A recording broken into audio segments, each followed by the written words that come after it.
Freelance work is shedding its image as an intermediate form of employment for those between jobs. More and more millennials, or Generation Y that is, those born around the 1990s, are opting to freelance as their first choice. So where does the risk appetite actually come from? Aksham Girdadas finds out. 27-year-old Jolin Wu works in a public relations firm. She's an American university graduate and shuttles between being a PR professional and working at a startup. She's had several opportunities to take on a full-time job, but opts to freelance instead.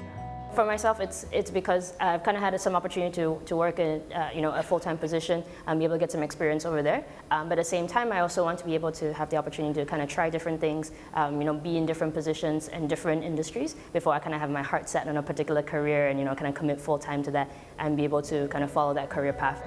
Jolin says millennials like her view the freelance industry as offering a diverse range of possibilities, and they're attracted by the opportunity to access various industries and sectors in a short span of time.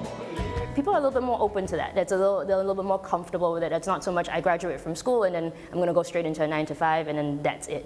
A lot more times, we're also looking for other things like being excited about the job that we're doing, being excited about the projects that we're working in, and that also plays a big part. And I think people therefore are more open to freelancing because in that sense they're also looking from their perspective to find an opportunity that fits them. Several web portals specializing in connecting freelancers to short-term assignments and projects say they're seeing more millennial freelancers.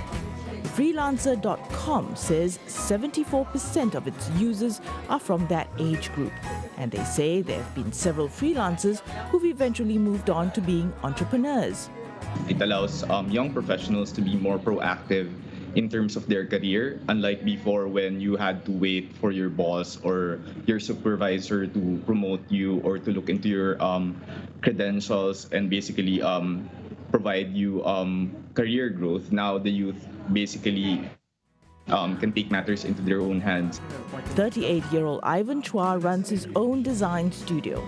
He started freelancing while he was a student and started his full-time career as a freelancer for several years before becoming an entrepreneur. He says he sees the benefit of part-time work both as a freelancer and as a business owner. Even when I was freelancing, I've learned a lot by working with different people at different studios. So that part of the freelancing I like. And now that I'm a business owner and we hire freelancers, I think freelancers help us a lot in our workflow, especially when we have a sudden spike in our work, and the freelancers can help us to deliver what we need for the clients. The freelance market is growing steadily in Singapore and the region. Recruitment consulting firm Hayes points out that 50% of their business in Asia Pacific is from temporary contract-based employment.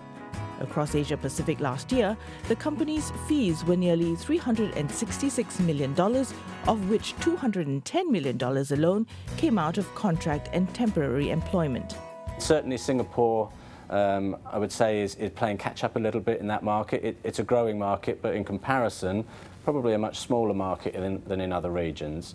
But even here we've noticed, I think last year, 26% of employers said they intended to use freelance or contract staff on a regular basis, and that's a 2% increase on the figure from the year before. But like all industries, the freelance sector has its cycles, and those who choose the free and easy route say the lack of stability, among other risks, may not be everyone's cup of tea. It's not a perfect world. It's just like there's no perfect world in working full-time. There's also no perfect world in working freelance. Experts point out that in today's ephemeral economy, freelancers stand to benefit by picking up new skill sets as new industries sprout up.